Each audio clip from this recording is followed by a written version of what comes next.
మనం ఎవరిని చూపించాలి? ఇంకా మనం చూసిన వారిని యేసుక్రీస్తుని చూపించాలి. మా యేసయ్య ఏది చెప్తే అది మేము చేస్తున్నాం.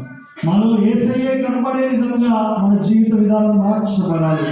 యోహాను సువార్త 5:19 అదే యేసు ప్రభు వారు మనకు చెప్తూ ఉన్నారు. కీర్తన గ్రంథం 116:6 కూడా మీరు చూస్తూ ఉంటే యెహోవా ఏం చేస్తారట? సాధువులను కాపాడవాడు. ఎవరిని కాపాడతారట ఆయన?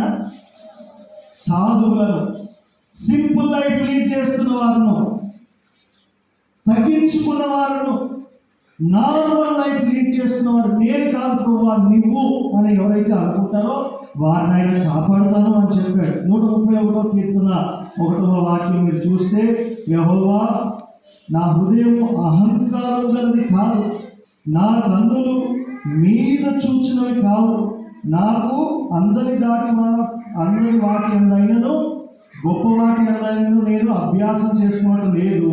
నేను నా ప్రాణమును నిమ్మలపరుచుకొనుచున్నాను, సముదాయించుకొని ఉన్నాను.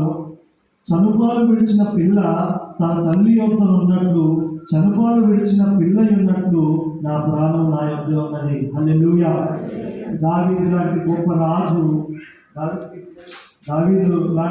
రాజు చెప్తున్న మాట ఏంటి అంటే, నన్ను నేను తగ్గించుకున్నాను, నా కళ్ళు ఎక్కడికో అన్న దానిపైన పైకి ఎగరట్లేదు, కానీ నా మనసుని నిమ్మలపరుచుకున్నాను, ఈ బ్రతుకు నీ గురించి అనుకుంటున్నాడు. హల్లెలూయా.